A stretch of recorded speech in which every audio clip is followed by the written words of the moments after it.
What's up guys, it is Sam here from Sam and Gino, and today I'm just going to talk about what it is actually like in Bali. So like, if you've seen the two videos, two vlogs, do check them out and see what you come up to your own interpretation of what is actually going on in Bali like in 2023. What I'm going to cover in this video is like the reasons like why you should visit Bali in 2024 and maybe some reasons why you shouldn't. Because like, my experience there was very kind of mixed, to be honest. It's a bit some things you just really didn't like, and some things like, yeah, I did like them, they were good. So I'll start on the positives, like, because this is probably a bit easier to start on the positives. Like, it's the number one reason you should visit Bali is the Balinese people. They are the nicest people. They'll go out of your way for you for everything. Maybe not in some of the areas like Kuta and like Sebiak, there's a few kind of like local scams or maybe people trying to like rob things from you, but for the most part, they're the nicest people like we've really even met in the whole of Asia. So that's the number one reason why you should go to Bali. Rural Bali, number two, rural Bali is very nice. So they're driving around on a scooter just like north of like Ubud and just driving around there, visiting some of the waterfalls and stuff. It is extremely nice, and yeah, it's just cool to kind of like go around and like go through some of like the rice terraces, try and find some non-touristy ones, because the ones that are touristy, they are just absolutely full of people, and it's just full of the influencers that I'll get to that later on. So you also got like the great surf beaches down in Uluwatu. I didn't spend that much time in Uluwatu, but I could see the beaches just very briefly. The beaches down there are really good, and like if you're into surfing and all that kind of stuff, there's probably no better place to do it. So yeah, that's another one. The surfing in Uluwatu is definitely a huge thing that people go to Bali for. So another thing, like, as a positive, like, there's just like a lot of food options. So the food there, it did make me sick quite a lot. But you've got a lot of food options between like local foods and also like they do so much Western food, because obviously there's so many Western people that are going there and visiting this place. You've got so many food options, you're never going to get bored of like what to eat, because you can get loads of different options. But just be very careful of like where you're eating. I'm not really sure what was causing me to be sick so much, but yes, I was ill for basically my whole time there in Bali.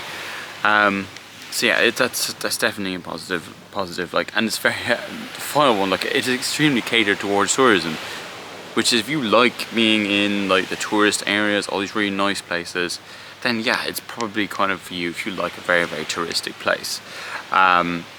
And as well, like, they've got a lot of the different like nightclubs, beach clubs, that kind of stuff. If you like going and doing that kind of stuff, it's definitely a place for you to go. Like, and you can get some like really cool accommodation for relatively affordable prices. It's gotten a lot more expensive in recent times than it used to be, but it's still affordable considering what you pay for in the West. Yeah, that's just the positive things of Bali, and just immerse yourself like in the local culture there, because it is really cool and they are very nice. I suppose like, yeah, the last kind of positive I really want to touch on is probably like the Gili Islands. Like, they are extremely nice. I do have some issues with them, but they're a really nice place to go and see. They're proper like tropical islands. There's no cars, no noise pollution really.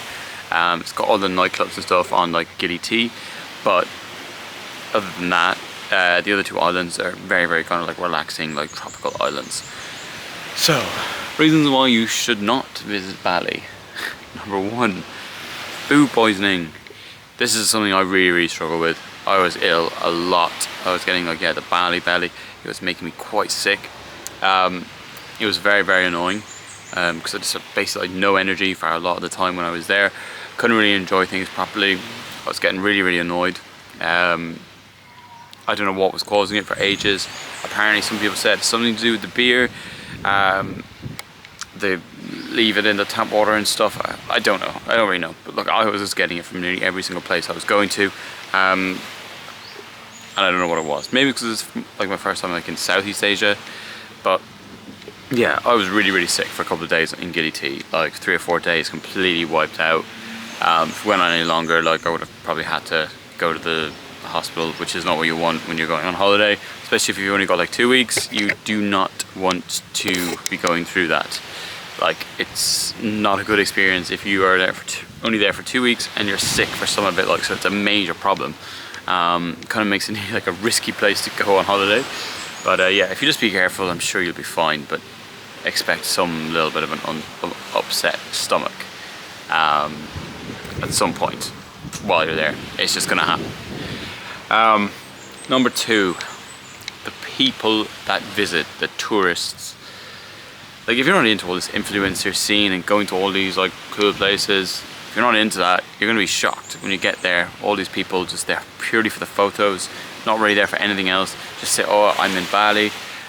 Just going around, yeah, basically just taking over places, taking just all these photos, getting you to move out of the way. A few instances of people just like, oh, I'm taking my photos here, you need to leave. I'm like, I'm just taking photos. Well, like, what makes you so much more important? Yeah, just like fuck off, do one really. Yeah, look, that kind of people are absolutely everywhere, and people are just here basically just for the gram. And especially if you go to any of like the beach clubs and stuff, you will see this very quickly, and it's quite annoying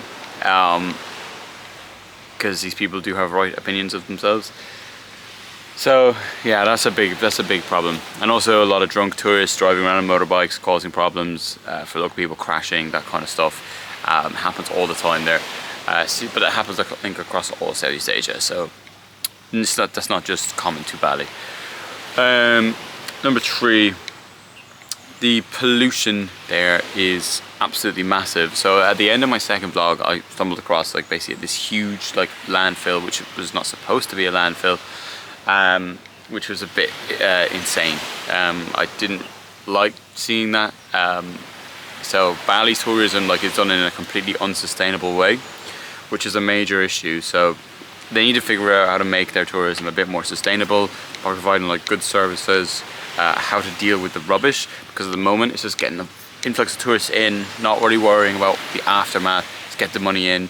And then when you go to like the rural parts of Bali, you don't see this money trickling down. You only see it in the main areas like Canggu, Seminyak, Ubud, even like Uluwatu and Nusa Dua, where all the big, really expensive hotels are. So yeah, it's a bit strange from that. Like, so they have really big unsustainable tourism going on in Bali at the moment. It's one of the most visited places in the world. I think it's like 2nd or 3rd of the most visited place in the world, and it is the #1 over touristic or over tourism place in the world as well. So that will just bring on like the final point, which is a massive pain in the ass.